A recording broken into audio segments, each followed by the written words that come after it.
Hello everyone, and welcome back to Crush It TV episode 13. Yay! So, if you're here live, let us know that you're here. Hashtag live. If you're watching the replay later, hashtag replay. I like to know when everyone's watching. I'd love to know, as always, what you think. Put your questions in the comments. Even if you're watching a replay, just ask your questions and I'll make sure that they get answered later on. And if you have any aha moments where you're thinking, oh yeah, I hadn't thought about this before, or I should try to do things this way, let us know, because it's always helpful for us to know if something's really clicking with you, because then it means that we're saying it in a way that people can understand it. So I'm joined today by the wonderful Brittany Dixon. Brittany is a business processes and systems consultant for creative entrepreneurs.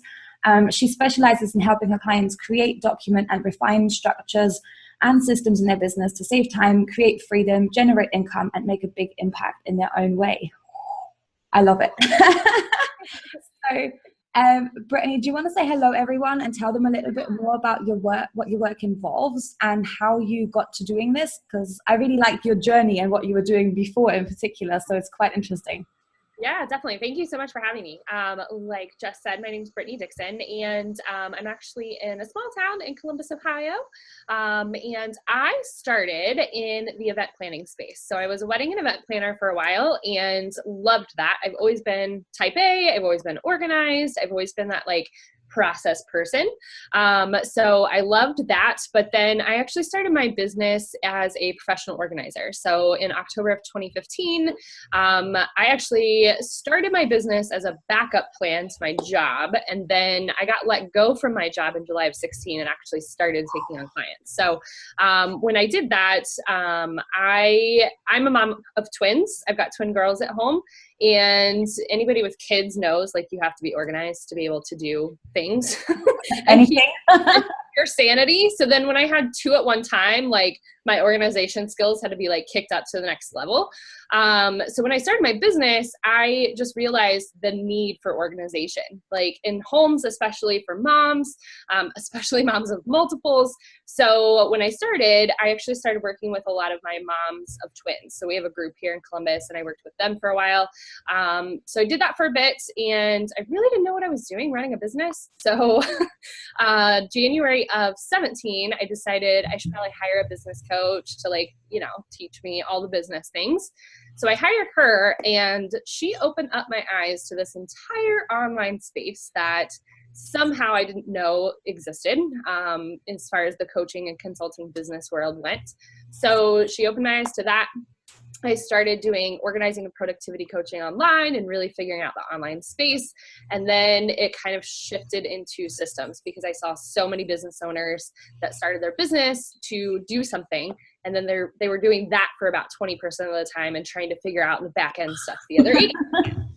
So that shifted last year in October, and then I just rebranded. So it's been kind of a crazy 3-year journey or so as far as my business goes. But I went from organizing events to organizing houses to organizing businesses. So it's kind of come full circle. So, but yeah, I come into your business and I free up your time to do more revenue generating tasks and actually work with your clients as opposed to messing around with all the back end stuff and trying to figure out all the pieces and parts and things that happen in the back end of your business. So I really help you just document things and refine your systems and help you to organize your business so that you can grow. Yeah, I think that's a trap that we fall into, I guess, because I find that when we start our businesses, the first thing we're thinking of is delivering for the clients, right? And everything else is like a second thought. So suddenly you're like, oh, it was okay when I had 2 clients, but now that I have 5 clients, this is a bit messy. And then suddenly you hit 15 and now is the worst time for everything to just break down and not work. So how would you recommend that somebody that's just starting out, so let's say, they're in the first few months of running their business, what can they do right now to make sure that they don't have a complete breakdown at a time when it's most inconvenient for their business? Yeah, definitely. So I would say the one thing that helped me was you have to get everything into one space. you have, because as entrepreneurs, we have ideas, we have tasks, we have projects, we have client work, we have things we're doing to build our business. We have all of these things that we want to do, along with, especially if you're a mom, like keeping up with the household and doing things with the kids and all of that other stuff. And then you have like all these other ideas and like all the stuff, right? Like information overload coming in. And you really need to have like an all-in-one hub to keep track of all of that and keep that organized, and keep it situated and like segregated between home and business and that kind of thing. For me, that's Trello. I use Trello to like literally for my entire life and business planning.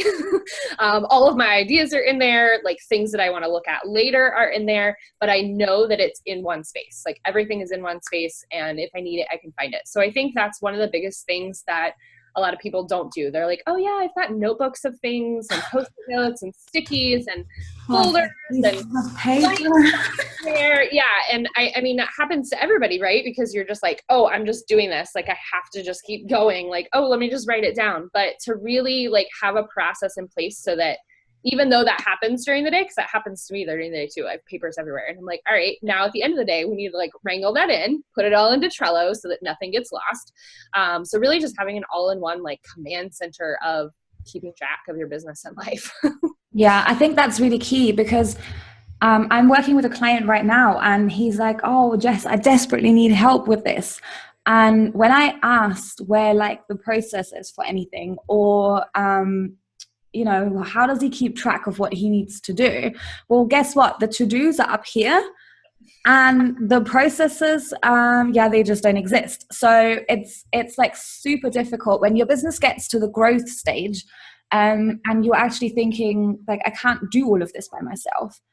If you haven't got anything documented and if you only use systems that only you can access, like I know like some of my clients were using like to-do lists like on their MacBooks, and that's great, but I can't help you with stuff that I can't see needs doing. So I think this is also key if you're looking at building a team, because otherwise people are just super, super confused. And I think that's something that, I mean, even if you're just starting out, like you should be thinking about ahead of time. Like if you're starting a legit business and this is not a hobby, like obviously your goal is to grow your business, right? Like you want to grow it. You may not want like a huge team, whatever, and that's fine. But like at some point you're not going to be able to do it yourself. So why not in that mindset now to say like, hey, I need to start documenting things. I need to start making sure my stuff is organized. I need to make sure that if something happens, like I can pass this off to somebody. Like, I mean, if your kid gets sick or something happens like that, like you have to be able to keep running your business, and you can't do that if everything's in your head and your sticky notes and all over all the places. So really having somewhere that can be shared with people, that you can document things, and really just being in the mindset ahead of time so that you know, when you get to that growth stage that you've kind of got those foundations laid. Particularly because we always leave getting help like to the last minute, because we all think we can do all the things all by ourselves, and then suddenly you're mid-launch and you realize that A, the tech's getting you down, B, there's something else that you don't have time to do, then you have some customer service stuff to sort out, and if you then suddenly think, oh shoot, now I really need help, well, that's a problem, because now you haven't documented any of your systems, you haven't got any kind of tool set up that other people can access. And now you're going to have to take time out that you already haven't got to then go and document stuff. So that's one of the biggest things I ask people is if everyone wants more clients, right? Everyone says, I want more clients. I want more clients. And I'm like, okay, well, if I gave you 15 new clients, I've got your 15 perfect ideal clients for you right now in my back pocket. And if I gave them to you, would your business break, or would you be able to handle that? They're like, well, I'm like, you need better processes. Yeah. You can't take on 15 new clients right now in a streamlined way, and you can't onboard them quickly, and you can't execute their work that fast. You should probably look at some processes so that you can start outsourcing things and really just streamlining that better. So yeah. So I did an interview with Brittany last week on her Facebook page. So if anyone wants to pop over and watch that, then I'll pop the link under the video afterwards. But one of the things you mentioned that really I thought, oh, hallelujah, is that your tools that you use in your business are not your systems. Oh yeah, there's a big difference between systems. Tell us about that difference, because I find that people get very confused, because I've had clients who are like, oh, I need to migrate email service providers like yesterday. And I'm like, okay, I'll migrate you, but what's the reason for like migrating? And like, well, you know, nobody ever reads my emails. Well, I never send people anything. And I'm like, oh, well, you know, changing the email service provider is not going to solve that. It's the lack of a process for you to come up with content to actually send to people. Like there's nothing in place, and that's why you're not sending anything. It's not the tool's fault. So how do we make sure that we don't confuse our tools with our systems, and how do we make sure we pick the right tools for our business? Yeah, definitely. Yeah. I mean, you hit the nail on the head. Tools are not systems. Systems are not tools. They can all integrate together, and they do all integrate together, but there's a big difference. So a system is really like any A to Z process that you're going through. So just think about that. Like even making a peanut butter and jelly sandwich, like there is a set of steps that you have to do that. There is a set of steps to do when you write a blog post. There's a set of steps that you have to do when you post social media. Like there's a set of steps for everything. And that is the system. That is the process. Now you will use tools to put those processes in place, but those tools are not like, you have to know what your system is before you can decide on your tools. Yeah. A lot of people run into that issue. They're like, oh, well, I need a project management system, or I need an email system. And they go in and they do the research and they find the most popular one and they pick it and they start using it. And then they're like, oh, well, I needed it to do this and it doesn't do this. Well, did you look at that ahead of time? Like, did you make a list of what you needed before you went into the tool and just started using it? So that's one of the biggest suggestions I have for people is like, when you're looking for a tool, write down all of the things you need that tool to do. Yeah. Every single thing that you need that tool to do. And you need to go in and do a comparison and look at the different options you have. And I would say even ranking those things, like make a list and say like what's most important, what's least important. Because then when you're looking at the actual specific softwares, now you're able to see like, hey, this one doesn't have this thing. And that was like top priority. So I can't pick that. So a lot of people run into that issue because they get, sidetracked with the fancy softwares and the tools and everyone's talking about them. Shiny object syndrome, like hardcore. Yeah, no, we all do it. We all do it. Trust me. I mean, I've got solid systems in place, and sometimes I see this new CRM come through and I'm like, oh, that looks kind of cool. I want to check that out. No, stop it. That's why I'm always happy if I have a new client and they're like, hey, I used this new system that came out. I'm like, yes, I get to play with it. I do the same thing.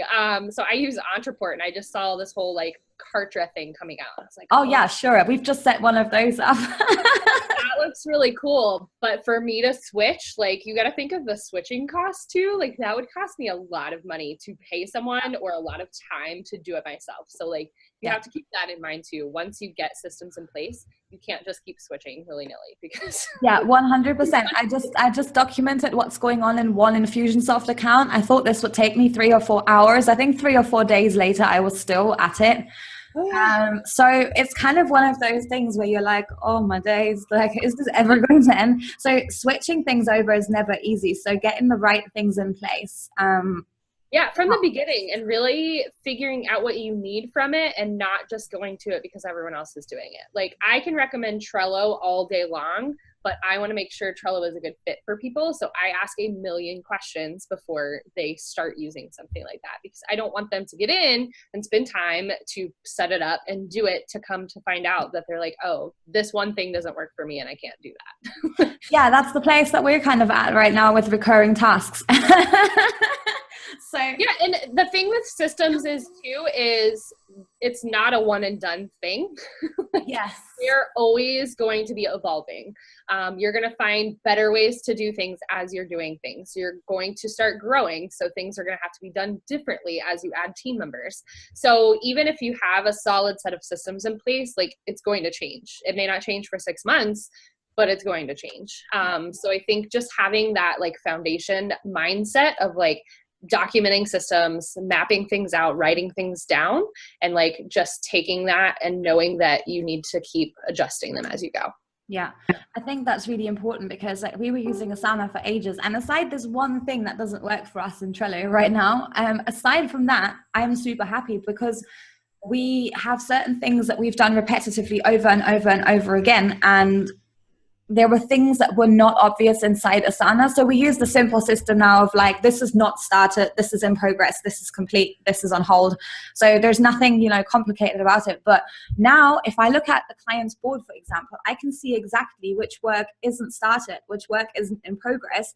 Yes, we would have had boards in Asana, but they're not quite the same. They haven't got quite the same add-ons that you can put onto it. So there were little things that make our life overall a lot easier.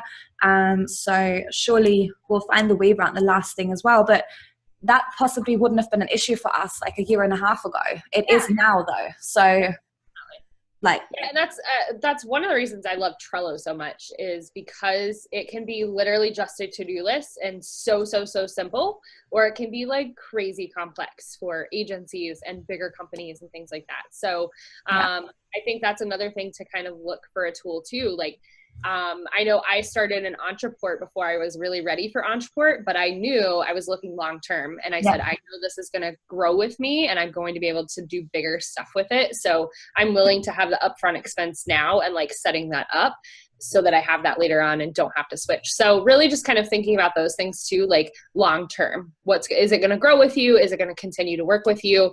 And if it doesn't, then like, obviously you're going to have to switch systems, and there's time costs involved in that and that kind of thing. So you really have to kind of look at that too. So what about, I think there's a lot of temptation when people are starting out and are kind of like doing everything, you know, bootstrapping the whole thing from day one. There's always the thing of, oh, it's got to be free. Yeah. What's your opinion on it's got to be free when you're starting out? How much do you think can be done free, and how much of the things like we should consider actually investing in something? Like you said, you knew that your business was going to grow. You treated it like a business from day one. This is not a hobby. I'm going to get myself a system that works. And I've had a similar approach. I've said from day one, I can't stand MailChimp, and it can be free all day long. It drives me around the bend. So I would rather use something else. So how would you advise people that are starting out and have to keep an eye on the costs? And when to decide what to pay for? There are some really great free softwares. There really are. I would say the only problem that you're going to run into as far as free stuff goes is that you're going to have to hodgepodge a lot of things together. You're going to have to like puzzle piece things together to make sure that they're working together. It is going to be more time consuming because you do have more systems. I mean, for example, Trello is free. So that's Trello and Asana, all of those have a free version. That can be used for like client communication. That can be used for keeping track of all of your projects, all of your tasks. Even just finding a really good tool like that that's free is a great start. Like I totally am okay with free stuff for that. As far as like email marketing softwares, no MailChimp ever. Like if you're gonna go free, at least go to MailerLite. Like, but honestly, if you have an online business, you have to think about the I guess importance of that email marketing software, right? Like that's a big chunk of your business. So I would say the email marketing piece is probably something that you at least want to upgrade to like ConvertKit or ActiveCampaign or something like that. Just so that, because that's going to be a hard one to switch over. That's going to be a harder one to move and convert all of your things over and that kind of thing. So, I mean, I have a kind of different opinion. Like, I just think that if you're running a business, you should at least invest something. Like, if it's something that you're going to take seriously and you know it's going to grow, I think that there's got to be some sort of investment up front.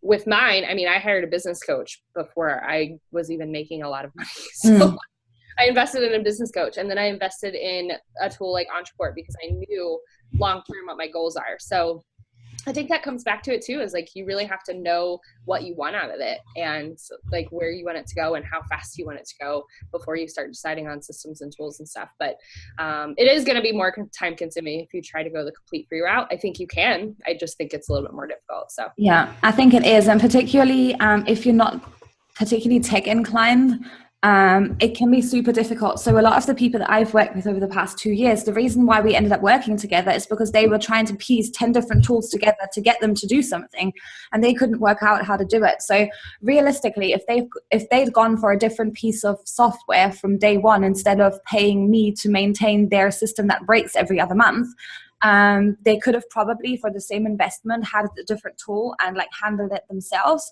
So it really depends on what your priorities are. And I look at the importance something plays in your business. So if you're a service provider that works with multiple clients and you need different teams in Asana, of course you can go and set up different workspaces for each and every client, but every day you waste an extra 10 minutes when you have to see what's on your plate because it doesn't all come into one inbox. So it's just going to keep wasting your time. So I made a priority list in the beginning. I kind of said my wish list for tools is this in order of priority. And then I kind of went, okay, I'm making this amount of money now. I can justify paying for this now. Okay, let's switch that over. And then kind of try to transition off that as much as possible. So that helped. And you really just have to look at the time that you're putting into it, right? Like as entrepreneurs, sometimes we don't value our time when we're like, oh, we just have to do all the things. Like this is just what you have to do to start a business. And I have to work all these hours. And you just have to kind of look at that and see how much time you're actually spending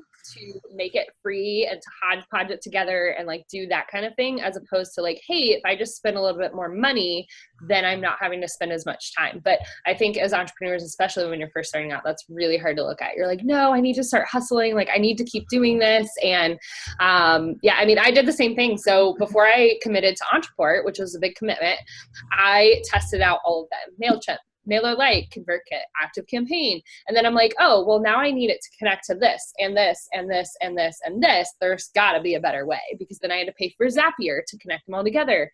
And then you have to map out all of those things to make sure it all works. And it gets really messy, really fast.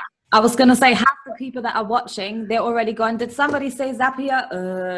And they're just disappeared. Like, so I love that stuff. Like I love going to the back end of your business and like connecting all these things together and doing that. But that's because my brain works really weird. So, but I did that for about 2 weeks straight. I was trying to figure out what things I was going to use. And finally I just made a list and I was like, all right, I'm just going to call Entreport and see. Like, I'm just going to test this out because it looks like it's all in one. And talking to them, he checked off everything and was like, and it does all of these things. I was like, I don't even care how much it costs because I just spent 2 weeks of my life trying to figure this out. So sign me up, please. That would be great.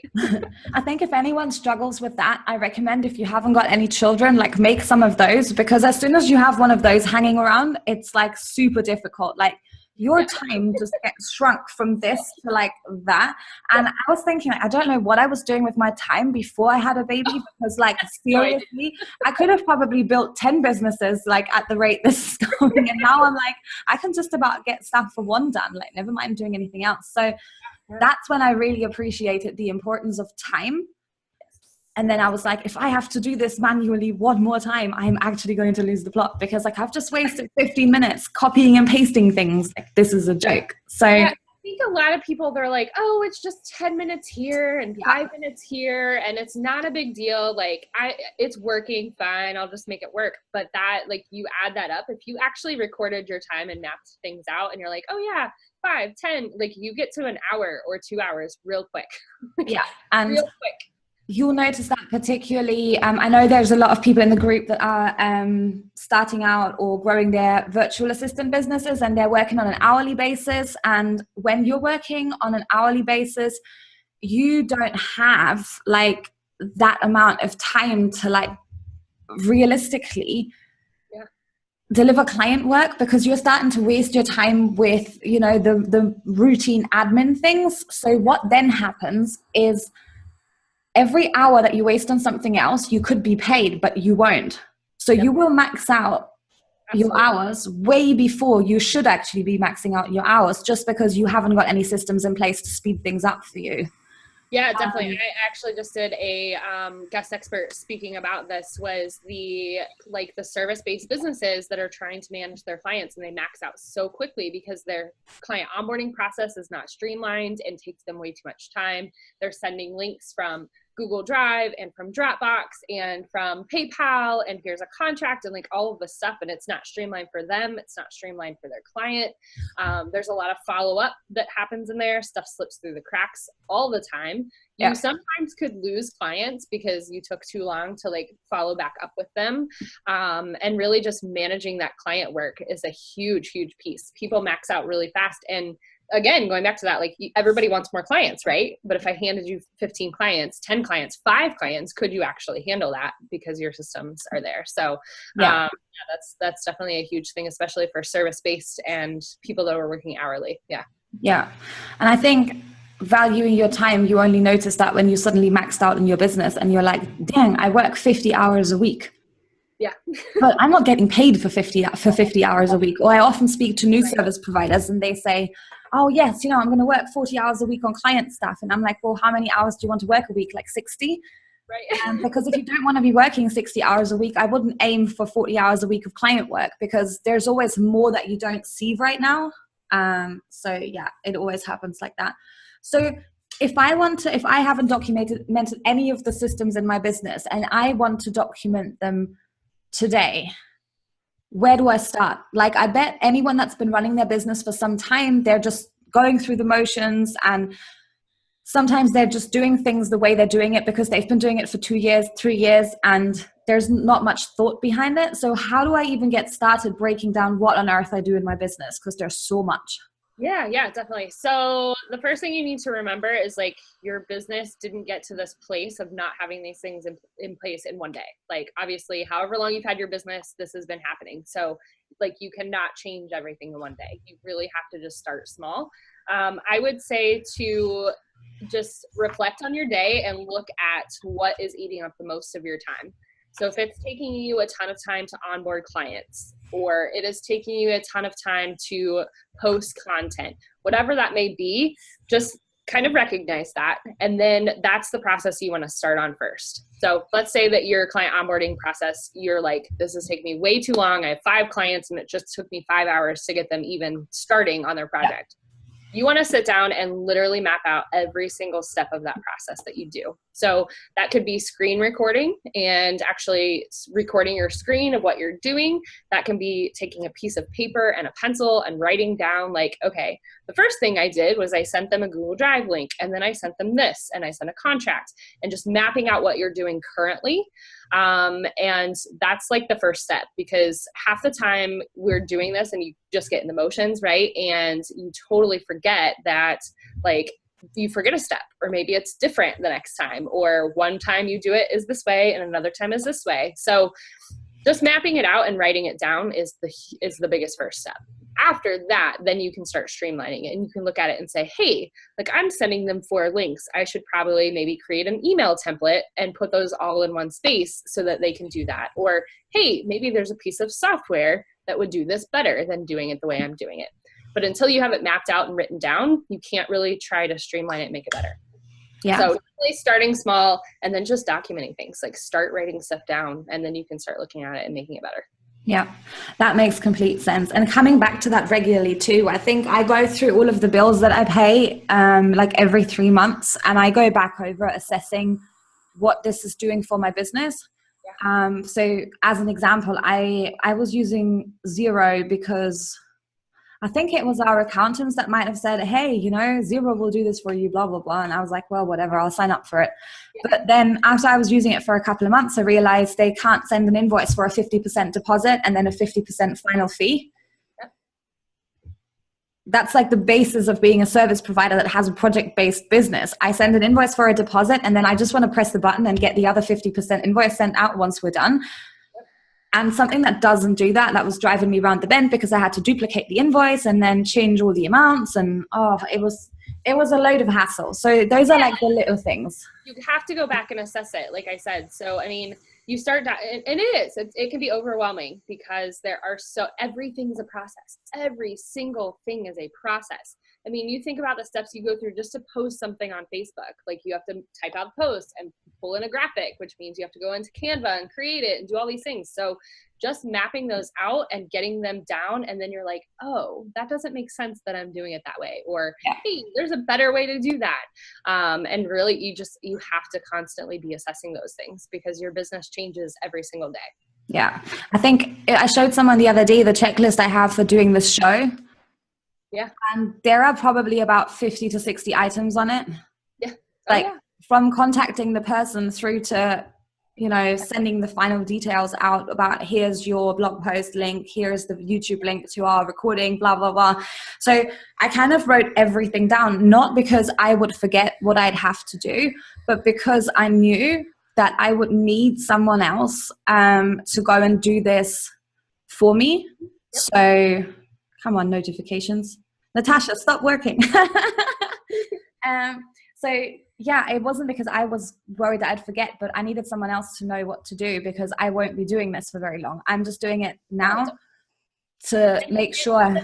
It takes that mental load off of you. Like now you don't have to think about it. You can literally just go in and check things off and be like, hey, I got this done, or hey, I'm passing this off to so-and-so, and now they know exactly the way I want it done. So, and you've done it a few times, so you know that your process is actually working now. If you feel like you're still going back and forth and you should have done this earlier, then you can still change things around. So I always like to do it myself the first few times before I hand it over to someone else, just so I know that the process I have works. Make sure there's no missing steps, or they're going to come across something that they're like, wait, I don't know what this means. Yeah, definitely going through it. And that just goes back to like documenting it, looking through it, seeing if it works, testing it out, doing it multiple times, and then you can start passing stuff off. So I mean, it's super, super key. It's something that a lot of people look over. They're like, no, it's in my head, it's fine. But like they're going to get to a point where you're not going to be able to take clients on. You're not actually going to be able to do your business, whatever you started your business for, and you're going to max out and burn out really, really fast. Yeah. So when do you decide whether something should be automated? Yeah. So that is not a first starter step.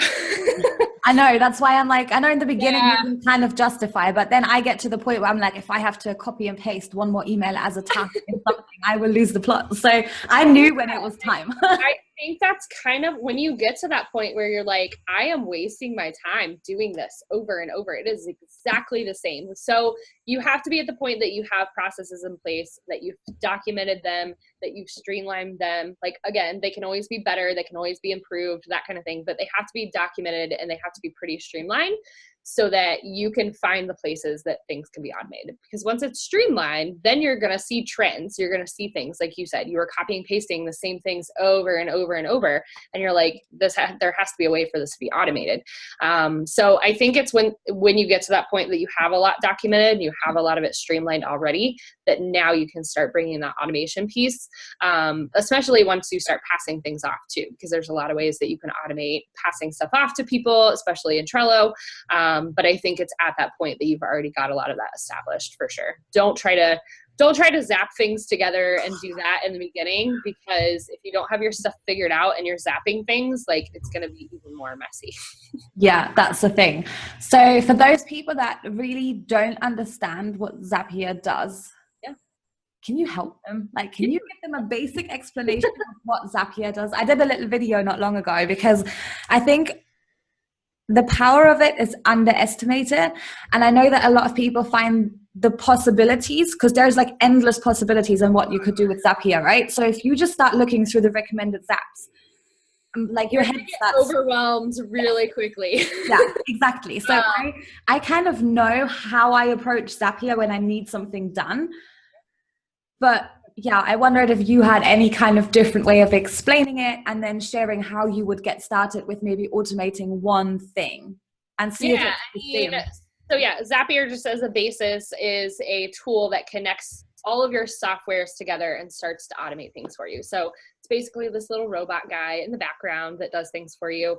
Some of the zaps that I have set up are, so I use Acuity for my scheduler, and anytime someone schedules a fitting call with me, I have a zap that creates a Trello. Trello? Yeah. Yeah, so it'll zap that card to Trello, and it'll also auto create a checklist on there that I've made for fitting calls. So I go through those same steps every time I have a call. Same thing for coffee chats and like all those different things. So I have stuff zapped into Trello from Acuity. I also have a really fun one. So anytime someone pays me, I get a text message on my phone. I like that one.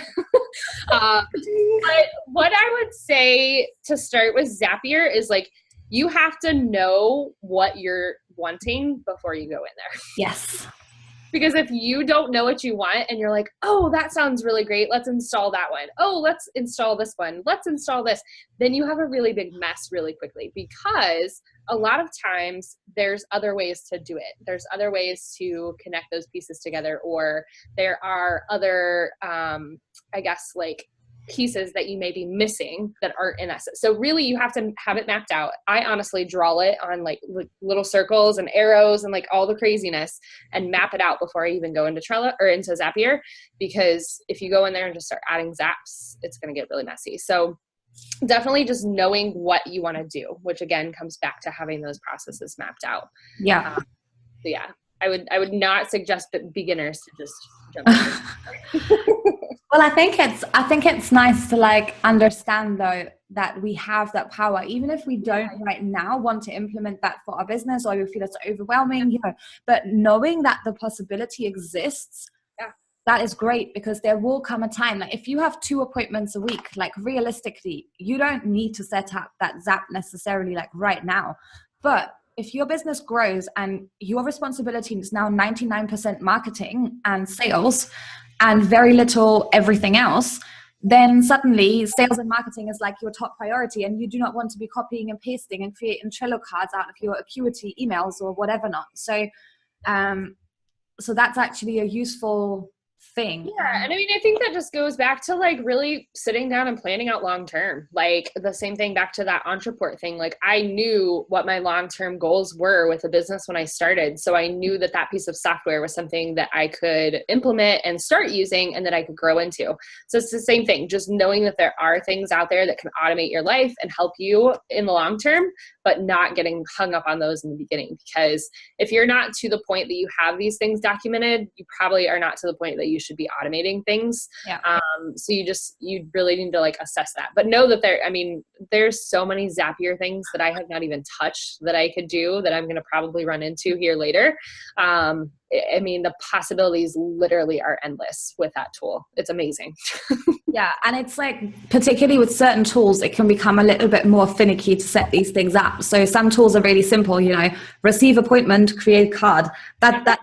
That's very straightforward. And then one of our girls had set up something for one of our clients, and I had to take over that project. So I think it took me about a day to understand what is happening there, because it was like somebody buys something and then that information gets sent to Airtable, and then Airtable, when they fill out that form, that gets sent to the customer service support platform.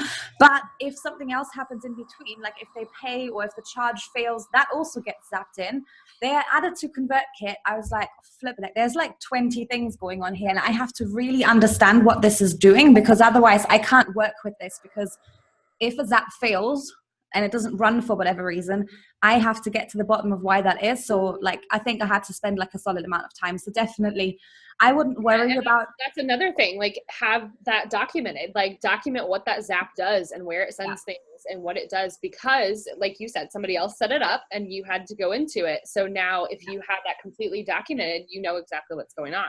If you're going there and like trying to piece it together, like, oh, I think they did that, and I think that's why they connected these together, like that's going to take you a lot more time than if you just have a solid A to Z process that you're going through. So yeah. Yep. So let's talk about Trello. I was a Trello hater for a long time. And we converted you over? Is that what you're saying? I'm so excited. Yes, I mean, I was just looking at a few things and I was like, why are we not doing this? Half the team hates me for it though, because they're Trello haters. So no, actually we have a problem with recurring cards and then those things not showing the due date. So that's a bit of a pain right now, but we'll get that solved. Yep. But the thing is, I think the reason why a lot of people don't understand the power of Trello is because Trello is such a blank canvas, right? Yes, there's actually nothing there. Yeah. Yeah. So, that is why so many people run into issues. They're like, there's nothing. There's no template. There's no, like, it is literally completely blank. That's the biggest issue people run into for sure. Yeah. So you kind of have this blank piece of paper moment, right? You're like, whoa, I'm going to do some writing today. Nope. Now what? So people will sign up for Trello and they'll think everyone's using Trello. I'm going to go and use Trello. Yep. Oh, there's nothing here. Oh, What do I do now? So how do people get started with setting up a Trello account that actually works for them? Like I saw a particular system that a client was using, and I'm like, this could totally work for us with some changes. But I've looked at my business systems probably for a very long time because we grew so quickly, and then I had a baby, and I had to change so much that I had to face that. But yeah, I think a lot of people might have not gone to that place. So how can I get started making Trello work for me if I'm just overwhelmed by the fact that there's nothing? Yeah, definitely. I mean, again, that goes back to like, you have to have the system before you have the tool. Yes. Again, don't go into Trello just like, oh yeah, I'm just going to create all these pretty boards and do all those things. Like, you have to have ways to track these things, and you have to know what you want to track and what you're wanting to put in there and that sort of thing before you start using it. And if you don't, I mean, honestly, that would be your first step, is to really map out like, okay, I need a place to track all of my things that I'm doing for the week. Like, now we can look at creating a weekly board for you and showing you how to set that up to create cards for each task or each project. If you are like, hey, I really need a place to house all of my content and my content workflow, like, now we can start creating a board for that. But yeah, you have to know what you want it to do before you go in, because it's completely blank. And so many people run into the issue, but, and I have templates that I sell for that purpose, because people are like, I don't even know how to start with this. So I'm like, all right, well, here are these templates. This will give you a really good idea. I show you exactly what my processes are for these different boards. And obviously people have to tweak those and customize them for their business, but at least it gives them that starting point, right? It's so much easier when you have an email template and you're like, oh yeah, I can just go in and change these things, or a template for a sales page. Like, oh, now I can just change these things. So, yeah, that's why I created those, because so many people came to me and they're like, I just have no idea how to set this up. But yeah, you have to have a system in place and know what you want in there before you start putting it in, for sure. Yeah. And I think it's also about, I set this all up the way other people were using it. And then I realized, I was like, yeah, but this is not going to work for us right now, because I have like 15 different clients and I can't mishmash all of their information. We will all go crazy. So I can't have one board for everything that I need to put out. I need 15 different ones. And then we have one client who has a lot of very detailed, specific projects she's working on. So I was like, nope, she's going to need one board for each of the things that she's doing, because otherwise this is going to get super confusing because they all depend on each other. So I was like, yeah, no, keep that separate. But having something to start with definitely helps an awful lot. So I'm not sure, have you sent me the link to any of that Trello stuff? If not, if you send it to me. Yeah, I can definitely send them to you. Cool, then I'll put them out, because I think it's really helpful if people can see the power of something. Yeah, so I've got my free one that is the content planner, and it comes with behind the scenes video, and I kind of show them. And then I've got the actual templates they can purchase. That's like my whole system. Yeah, so I think I have the content planner link. Okay, cool. Yeah, so I'll send you the one too, so you have that. That would be cool. That would be really good. So there was something else I was going to ask. Let me just look at my notes. Oh yeah, what's your favorite way to actually document those systems? Yeah, so I document them all in Trello, honestly. Yeah. I have a systems and processes board, because the best part about that is if I document that process, I can share that board with my team, and they can just search for something like, hey, how do I write the blog post? Like, what are the steps for writing a blog post? What are the steps for doing this? And they can search for that. So I really just make one card for every single different process. And then I have lists that kind of divide them out to like different processes. So like I have a lot of content processes. So I've created a whole list for that. And then I just have one that's kind of just a mismatch of everything, just because they're smaller processes. But yeah, I document everything in Trello. Honestly, I mean, you could do Google Docs and stuff, but again, it's going to get messy, because then like you have to make sure the right people have it. So because Trello is my all-in-one system for everything, I put them there. No, it makes sense. We have a VA resources board. So if we have, like this morning, I was trying to get a ConvertKit form to do something that I didn't want to do. It was like adamant, I'm not doing this. So I was like, I need help. And then in the end, we found the code that actually works. So I was like, right, that's going right on the VA resources board, because I'm not going to waste another hour of my life looking for a solution. Yeah. I know in 2 months, I'm going to look at that and I'll be like, nah, that has to be over there. So. Yeah. And that's the thing. I mean, you have to, it's a mindset thing. Like, you have to just get in the habit of putting things into whatever system you're using. Mine obviously is Trello. And every time I'm like, hey, that's a different way that I did that, I'm going to record a quick video. I'm going to put the checklist of steps. I'm going to throw it in the resources board. Yep. Or, hey, I might need this piece of information again. Like, I'm going to put that in the resources board. You just have to get in the habit of doing that and updating that and throwing things in that same place. Yeah. And also the habit, you're building habits. So yeah, and train your team members to do the same thing, because they don't realize, but it's going to save their time further down the line, and it's going to save everyone else's time. So for every client board that we have, it has an information column for that client, because I do not want to go looking for their brand colors, their brand photos, their logos, their whatever. I don't want to keep looking for the same thing. So having it all linked up in the same place is definitely 100% a total time saver. I've created teams within Trello. So like I have my actual business team. So that's where I manage projects and tasks and everything that's going on with the business. And then I have a clients team. And that's, again, I've got a separate board for every client. But what happens with that is I have a template that I copy every time I have a client. And it's got the same pieces that happen with every client, no matter what. So that saves me an enormous amount of time.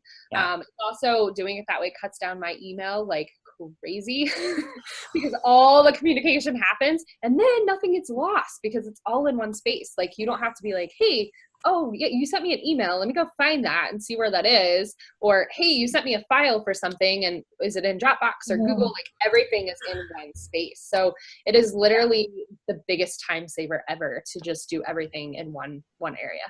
And one of the reasons that I swapped was the checklists.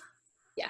It is impossible that you cannot create a checklist because we do the same things over and over. If I build somebody a funnel, it is the same steps. I just want to take that checklist and put it over there. I do not want to have to copy and paste it and lose half the things or have words cut off because I didn't pay attention.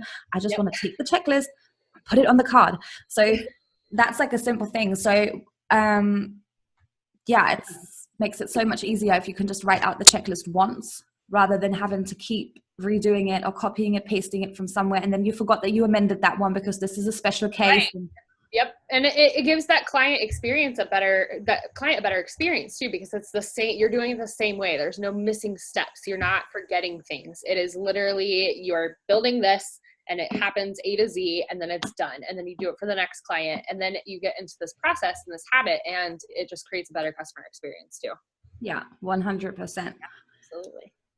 Anything that I didn't ask you about systems and processes that you think like this is my message and I need to share it? I think there are so many people that brush systems under the rug because they're not fun. They're not sexy. Finance is not sexy. They're not sexy like all of these new marketing tactics and strategies and things to do. And like, they're not the fun part of business. I totally get that. Totally get it. Now I'm really weird because they're fun for me, obviously, but so many people just think like, oh, it's working fine. Like, I'm just going to do it this way. It's fine. It's fine. It's fine. But the thing is like, and the analogy I like to use is that you can't build a city on quicksand or it's going to sink, right? So if you don't have a solid foundation for your business and solid systems and processes in place, it's going to be really, really, really hard to grow it and to scale it and to make it into a big business that, I mean, hopefully that's what everyone's goal is, right? To make it into a big business that is thriving and helping people and making change and impact. But if you don't have that solid foundation and you don't spend that time and effort and investment in setting those up, then it's going to be a lot harder down the road. I'm not saying it's impossible because you can totally do it. It's just going to be a lot harder. It's going to be a lot more time consuming. You're going to get burnout real quick. And a lot of people, I mean, businesses fail because of it. They don't have systems in place. They get burnt out. They're like, I'm not even doing what I started my business for anymore. So they're like, I can't take on clients. I'm maxed out. I'm not making money and I'm working 70 hours a week. But a lot of that, it comes back to systems. So just create that foundation and know that they're always going to change. They're always going to grow, but you need that solid foundation to be able to build your business on. Hallelujah. So important. It makes life easier because like as subcontractors and stuff, you're like then at the receiving end of like a lack of a system. So then you got to start like kind of winging it. And that's not a good feeling either. So if you're thinking of outsourcing something to someone, just like let's have a system. You can't outsource until you have systems. Now, I'm not saying you have to have all systems in place before you outsource, but you have to have systems and processes in place before you outsource. Because you are totally willingly to say, hey, I don't have a system. This is the result I want. You implement whatever you want. I'll pay for whatever tool is needed. I do whatever you say. Then we can help. Yep. And then you document that system for me and we'll start using that. Yeah. But there has to be some sort, and there has to be communication systems in place too. Like there has to be a way for you to communicate with them and pass projects off to them. Like systems are literally the foundation of everything. I mean, think about it. Even when you go to McDonald's, right? Like there's a system for that, and all McDonald's run the same for the most part. And they can scale that way because they've got systems and processes. Same thing with Starbucks. Like, and really can scale because they do the same thing over and over at every single location. Yep. Yeah. And what they're doing is they're selling a system, right? A franchise is nothing else other than, this is our system that works. Our customers buy. Here it is. So same difference. Cool. Absolutely. So if people want to go out and find out more about you, where do they go? Yeah, so I'm in all the places, obviously, but my website is brittanyandco-consulting.com, so you can find out a lot of information on there. And I just rebranded, so it's brand new and super fancy. I am on Facebook and Instagram the most, and I'm starting to get in LinkedIn a little bit, but Facebook and Instagram are both brittanyandco.consulting. So you can find me over there, and I share all kinds of videos and content and fun stuff, and I talk about Trello all the time. So I must watch that. Maybe I'll put in a request if you haven't got any video on how to get your recurring tasks to not drive your entire team crazy. I think girls would like go absolutely insane. I will think on that, because there's a couple ways for reoccurring steps. So let me think on that, and I can definitely get back to you. Yeah, I mean, I've now got about 10 cards with the same task assigned to my name, and none of them are showing a due date. So it's kind of doing half the job. I just don't know which one I'm supposed to be taking off. So hallelujah, this is not going well, but yeah, we'll take that one. Let me think through it, and I'll send something over to you for sure. Celebrating on that one. Okie dokes. Then we'll say bye to everyone. If you have any questions, if there's any systems that you're struggling with, anything frustrating, like pop the questions in the comments, and then I'll add all the links underneath it as well, and they'll be in the final post that I'm going to share out too. And I hope to see you all again next week already. I can't believe it's already August, so this is going way too quickly. Okay, thanks again to Brittany, and I'll see you all next week.